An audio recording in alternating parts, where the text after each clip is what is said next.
Before we come to Prime Minister's questions, I would like to point out that the British Sign Language interpretation proceedings is available to watch on Parliament Live TV. We start with Prime Minister's questions. Kettle. Question number one, Mr. Speaker. Mr. Speaker, as my right honourable friend, the Secretary of State for Northern Ireland, remarked to the House earlier this morning, this Sunday marks a tragic day in our history. This was one of the darkest days of the Troubles, and that's the 50th anniversary of Bloody Sunday. And I echo his call to learn from the past, to reconcile and build a shared, peaceful and prosperous future. Mr. Speaker, this morning I had meetings with ministerial colleagues and others. In addition to my duties in this House, I shall have further such meetings later today. I associate my remarks with the Prime Minister on Bloody Sunday. Did the Prime Minister agree to the Chancellor of the Exchequer writing off £4.3 billion of fraud? That's £154 of every household in the country. That went directly into the pockets of fraudsters. No, of course not, Mr. Speaker. But what I can tell him, we do not support fraudsters or those who steal from the public purse, Mr. Speaker. But what I can tell her is that everybody in this country should be very proud of the huge effort that was made by Lord Agnew and others to secure ventilators and to secure PPE. And at the time, Captain Hindsight and others were calling for us to go faster, Mr. Speaker. Craig Tracy. Thank you, Mr. Speaker. My local hospital, the George Eliot, has recently issued all of its staff, helpers and volunteers with a medal in recognition of the work that they've done and continue to do through the COVID pandemic. Would the Prime Minister join me in thanking them all for the incredible work they've done, including the specialist teams such as palliative care, who've had to act as surrogate families for patients whose relatives who've been able to attend because of restrictions? And will he consider following their lead in issuing a National Service Medal for all of our key workers who've done such an outstanding job in keeping our country going through the pandemic? Prime Minister. Yes, of course, Mr. Speaker. I thank my honourable friend, and I'm pleased that so many of the volunteers and the staff at George Eliot Hospital have been recognised in the Queen's New Year's honours list. I've seen the medal that they are proposing, and I think it's lovely, Mr. Speaker. And as I've told the House before, we're establishing a UK Commission on COVID commemoration to consider how we can commemorate everything that we've all been through, and the Commission will also consider how we can recognise the courage of frontline workers. We now come to the Leader of the Opposition, Keir Starmer. Thank you, Mr. Speaker, and can I join with the Prime Minister in his comments in relation to Bloody Sunday?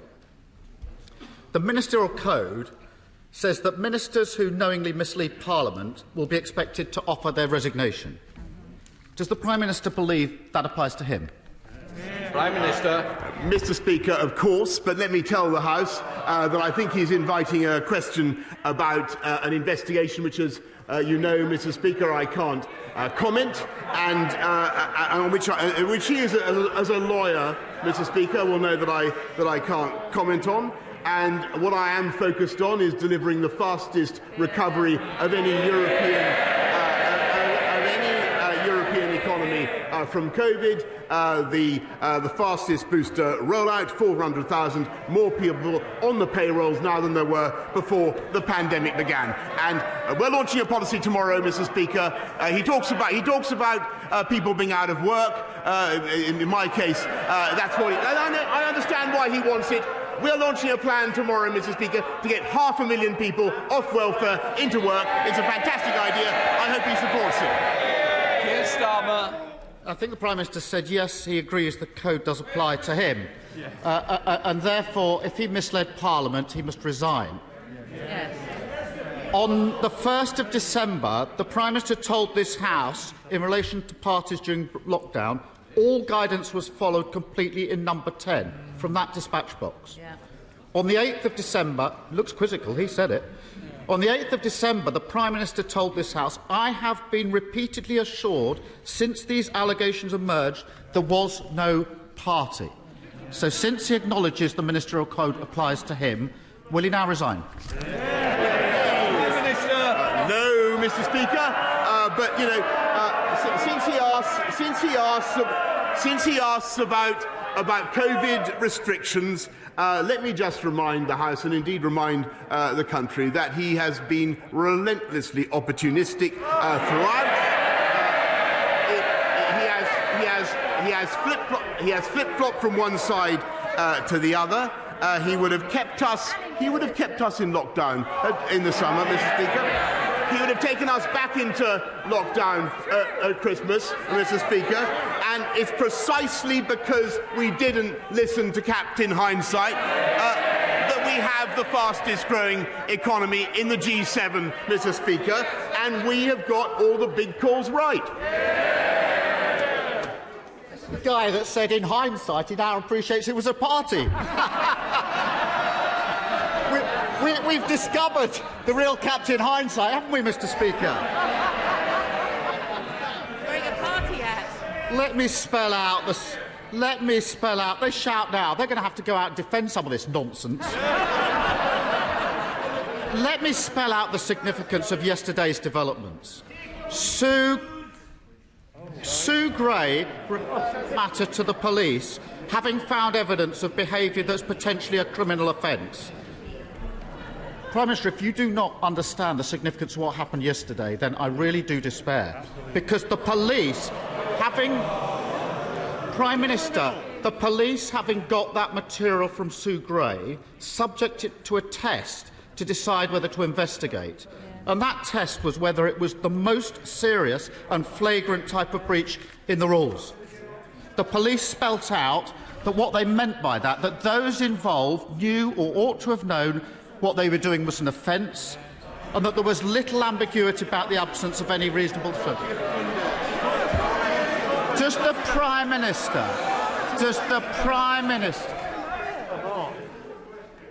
This question will continue, and I will hear the question.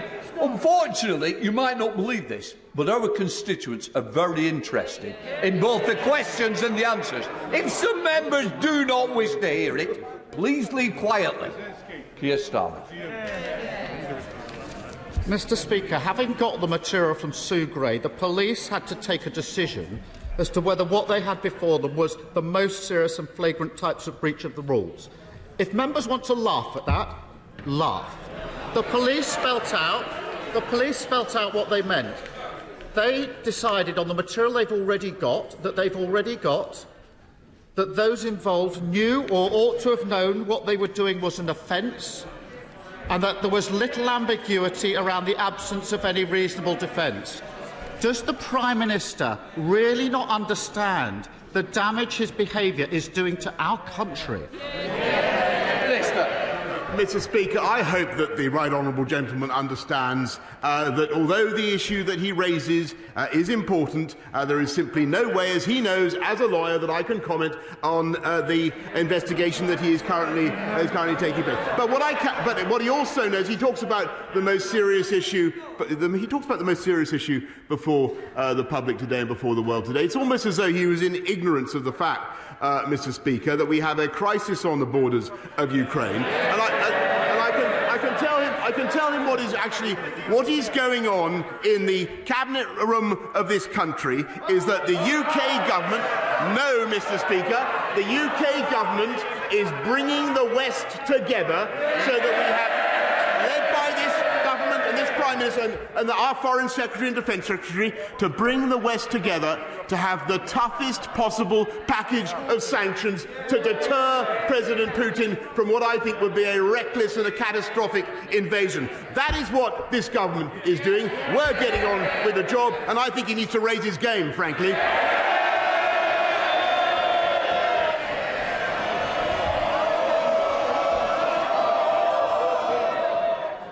Can I just say honestly,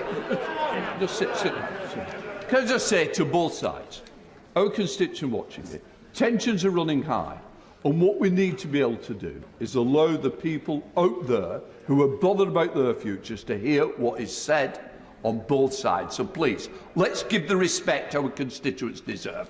Keir Starmer. Mr. Speaker, this was the Prime Minister who went into hiding for 5 days because of these allegations. Talk to me about being around for the allegations. Mr. Speaker.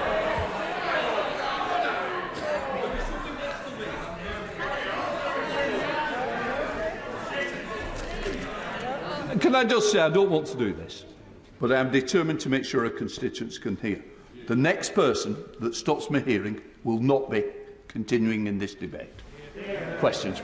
Mr. Speaker, the Prime Minister's continual defence is wait for the Sue Gray report. On the 8th of December, he told this House, I will place a copy of the report in the library of the House of Commons. His spokesperson has repeatedly stated that means the full report, not parts of the report, not a summary of the report, not an edited copy. So can the Prime Minister confirm that he will publish the full Sue Gray report as he receives it? Minister. Mr. Speaker, what I can tell him is that we've got to leave the report to the independent investigator, as he knows, and of course, when I receive it, I will do exactly what I said. But I can tell him that in the meantime, I think what the people of this country want to hear is what we're doing to tackle the issues that matter to all of us, fixing the cost of living, Mr. Speaker, helping people across the country. By lifting the living wage, Mr. Speaker, by helping people with their fuel costs, Mr. Speaker, as this government is, and by cutting the tax of people on universal credit, cutting the tax by £1,000. And, Mr. Speaker, that party opposite are committed to abolishing universal credit. That's their policy. Keir Starmer. Cutting the tax. The police say the evidence meets the test. Frankly, the public have made up their minds. They know he's not fit for the job, and that's what really matters here. Throughout this scandal, the Tories have done immense damage to public trust. When the leader of the Scottish Conservatives said the Prime Minister should resign, the leader of the House called him a lightweight. English Conservatives publicly undermining the Union by treating Scotland with utter disdain. How much damage are the Prime Minister and his Cabinet prepared to do to save his skin? Yes. Minister. Well, Mr. Speaker, I think that he was offering a yet more general criticism of what's been going on in Downing Street. Let me just remind the House of what's been going on in Downing Street. We've been prioritising the COVID backlogs, Mr. Speaker. Investing massively in 9 million more scans so that people get the treatment that they need and that they've been waiting for, and making sure that we have 44,000 more people in our... Yes, it says it's rubbish. They didn't vote for it, Mr. Speaker. They don't support it. 44,000 more people in our NHS now than there were in 2020, Mr. And we're fixing social care, Mr. Speaker, which governments have neglected for decades, and Labour did absolutely nothing. They have no plan at all to fix the NHS or to fix social care. Vote Labour, wait longer. Keir Starmer. The reality is that we now have the shameful spectacle of a Prime Minister of the United Kingdom being subject to a police investigation. Unable to lead the country, incapable of doing the right thing, and every day his Cabinet fail to speak out, they become more and more complicit. And what's utterly damning, despite the huff and puff, is that this is all happening when petrol prices, the weekly shop and energy bills are going through the roof. 3 months ago, Labour suggested cutting VAT from energy bills. Still, the government has failed to act. Instead of getting on with their jobs, they're wheeled out to save his. Whatever he says in his statement later today or tomorrow won't change the facts. Isn't this a Prime Minister and a government that have shown nothing but contempt for the decency, honesty and respect that define this country? Prime Minister. No, Mr. Speaker, we love this country and we're doing everything in our power to help this country. Of course, he wants me out of the way, Mr. Speaker. Of course, he wants me out of the way. He does, and I can't. And many people, of course, I don't deny it. For all sorts of reasons, many people may want me out of the way. But I tell you, the reason he wants me out of the way is because he knows that this government can be trusted to deliver, and we did, and we delivered on Brexit, Mr. Speaker. He voted 48 times. He voted 48 times to take this country back into the European Union. We delivered. He did. He can't be trusted. We delivered the fastest vaccine rollout in Europe, Mr. Speaker, and we will deliver on our plan to unite and level up across the whole of the UK. Crime down 10%, Mr. Speaker. Job vacancies at a record high. Colossal investment in...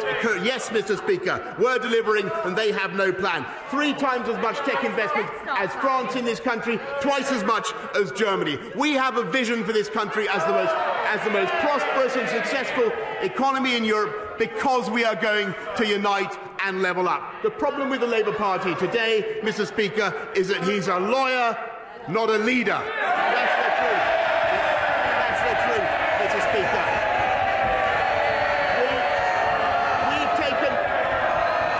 We've taken the tough decisions. I can't hear what the Prime Minister's got to say. No, I would have thought he's the Prime Minister of this side of the House. I'm surprised that this side of the House doesn't want to listen to it, because I do. Prime Minister. Well, Mr. Speaker, I only wanted to add the point that we've taken the tough decisions, we've got the big calls right, and in particular I, am getting on with the job.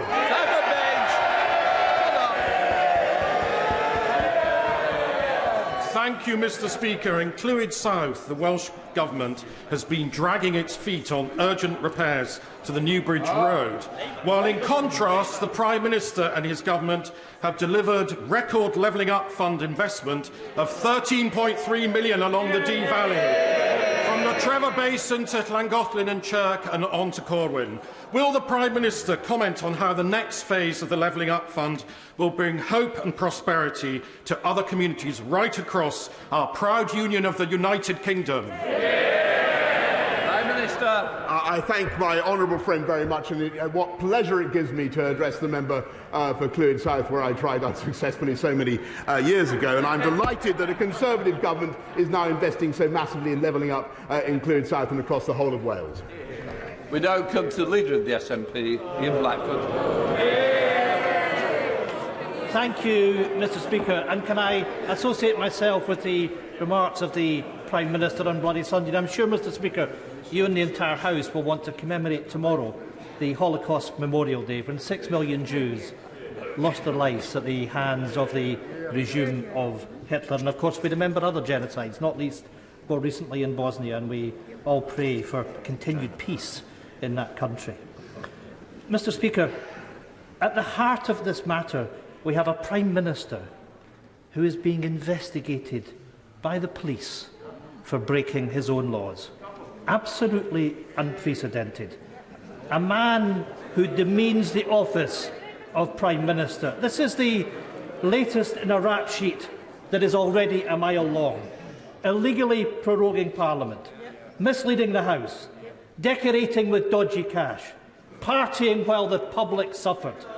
Every moment he stays, he is dragging out the agony for families who are reminded of the sacrifices they made, and dragging his party further through the dirt.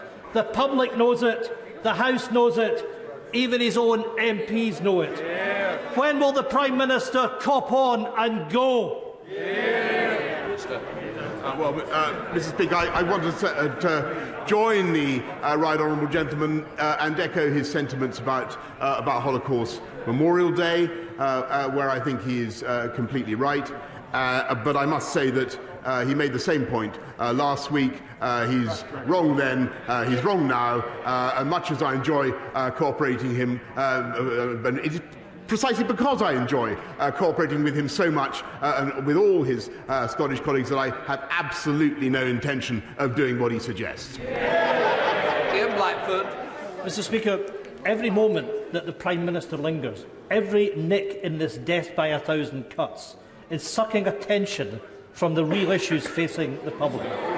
Tory cuts, Brexit and the soaring cost of living have pushed millions of families into poverty. The impending national insurance tax hike hangs like a guillotine while they eat cake. This is nothing short of a crisis. And the only route out, the only route to restore public trust, is for the Prime Minister to go. How much longer will Tory MPs let this go on for? How much more damage are they willing to do? It is time to get this over with. Show the Prime Minister the door. Prime Minister. Well, Mr. Speaker, I don't know who's been eating more cake. What I would say to the right honourable gentleman, for whom actually, Mr. Speaker, I have a behind the scenes. People don't get this, but actually we cooperate well, and I want to continue to do so. Jesse Norman. Thank you, Mr. Speaker.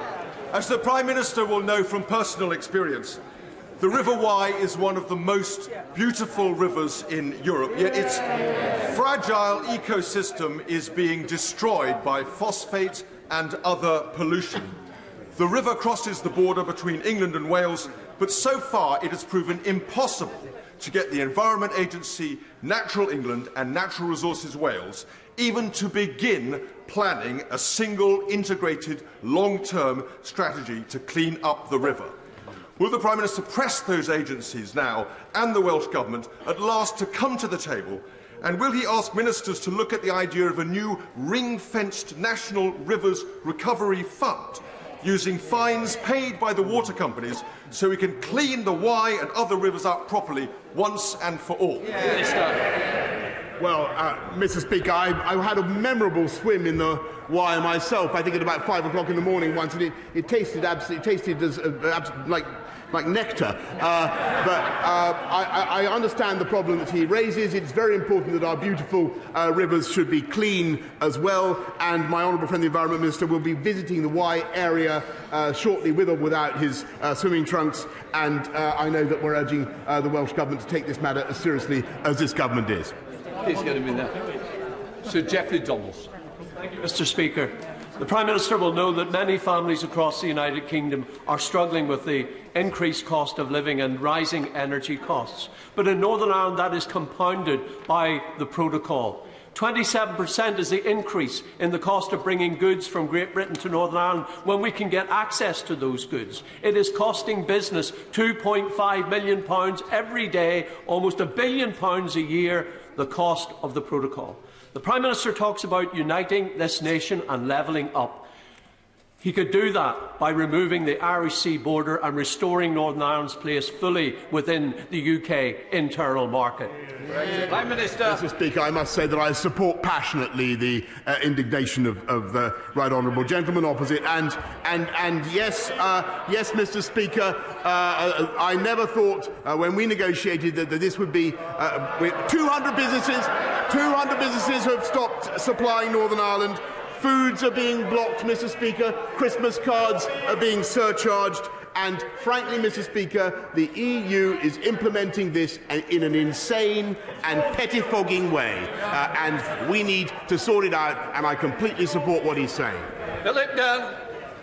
Has my right honourable friend, the Prime Minister, seen the report published earlier this month by the EAC, making recommendations about what else should be done in addition to the welcome measures in the Environment Act to clean up our rivers, including the River Wye, but all our rivers? One of the recommendations was that DEFRA should give guidance to Ofwat to require water companies to invest much more in water treatment in the next round of capital spending approvals. Will he encourage his Secretary of State to give this guidance in the strategic policy statement to Ofwat expected shortly? Prime Minister.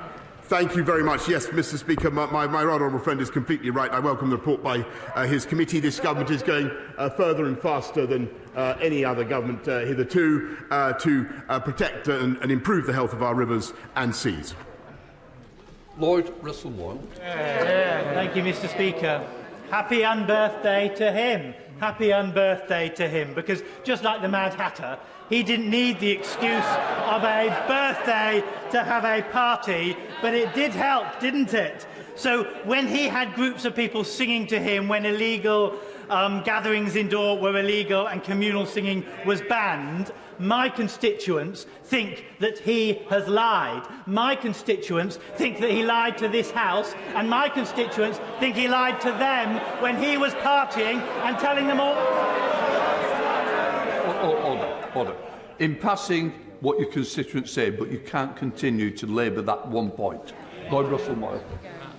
So, I would prefer to be led by a lawyer than a liar. Will he now resign?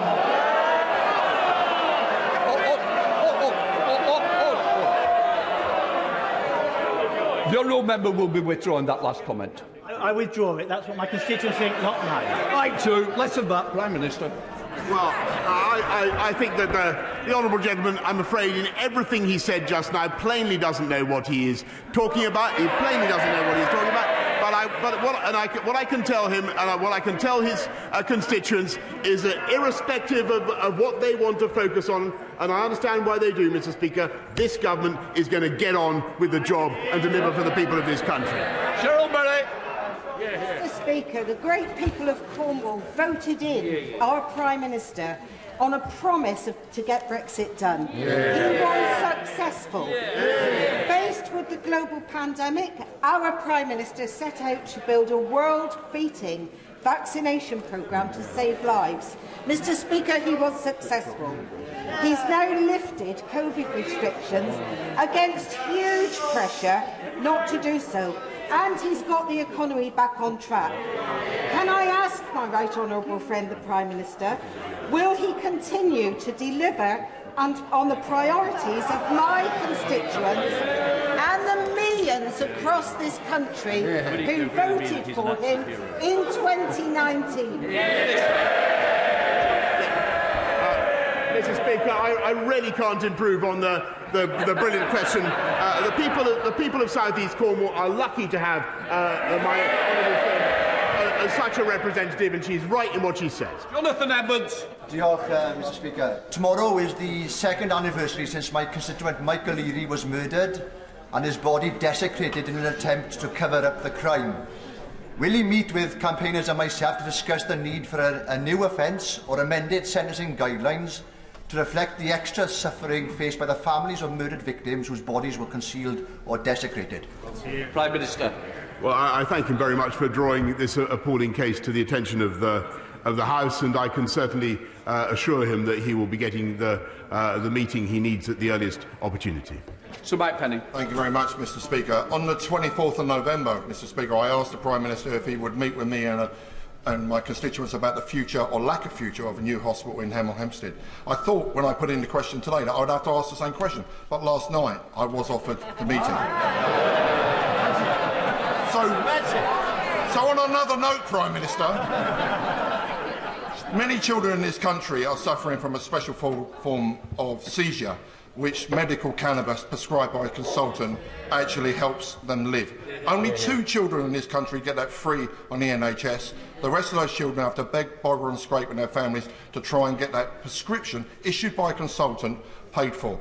Can the Prime Minister please use the political will? I know the Secretary of State has the political will, but please push this forward so these children live. Prime Minister.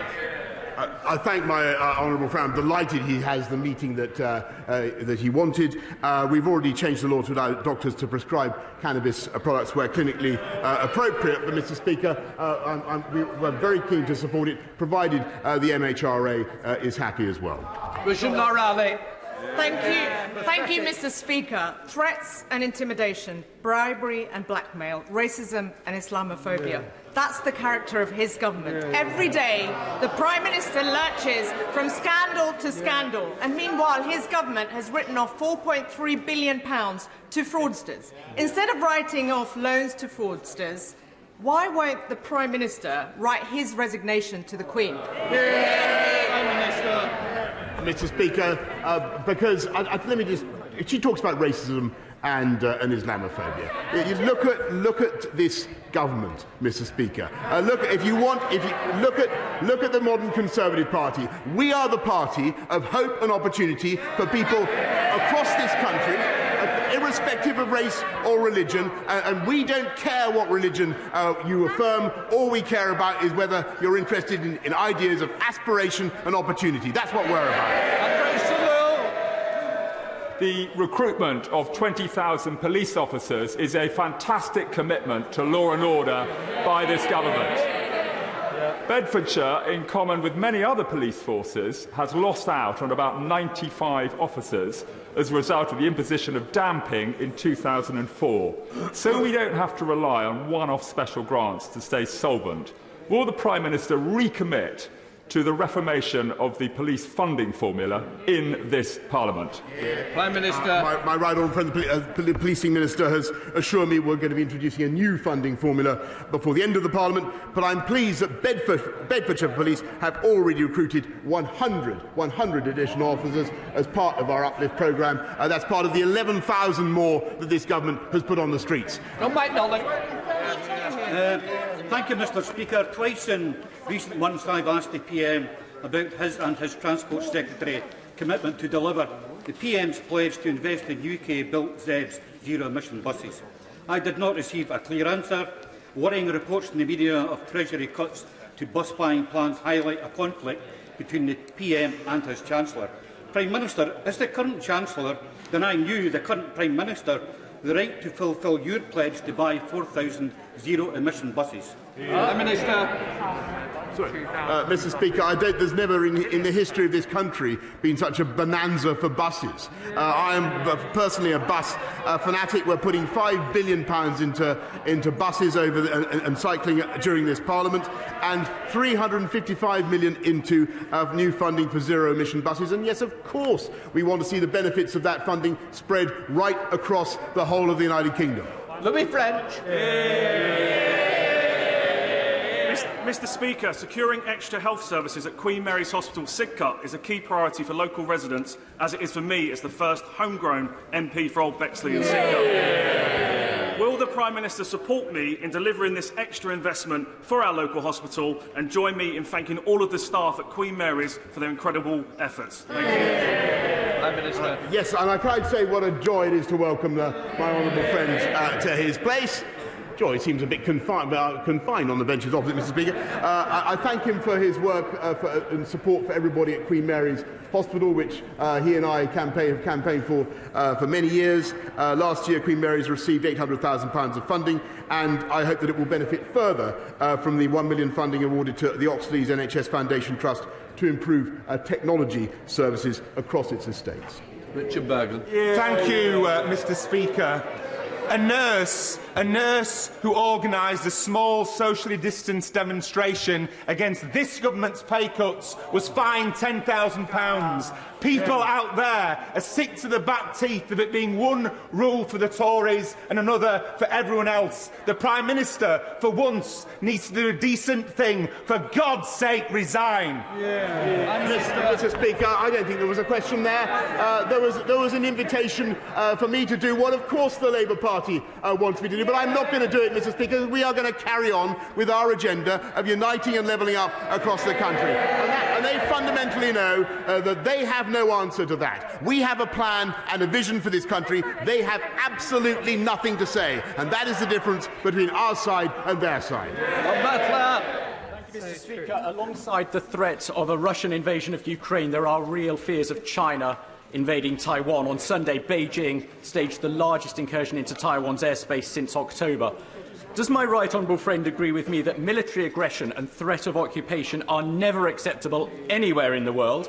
And will he confirm that under this Conservative government, the UK will always be at the forefront of standing up forcefully for freedom and democracy, security and stability? Yes, I thank my honourable friend. I want to tell him that the Chinese military flights that have taken place near Taiwan in recent days and months are not conducive to peace and stability in the region. And what we need is a peaceful and constructive dialogue by people on both sides of the Taiwan Strait. And I know that is what my right honourable friend, the Foreign Secretary, and all colleagues are working for. That ends Prime Minister's questions. For those who are not staying for the UQ, please leave quietly.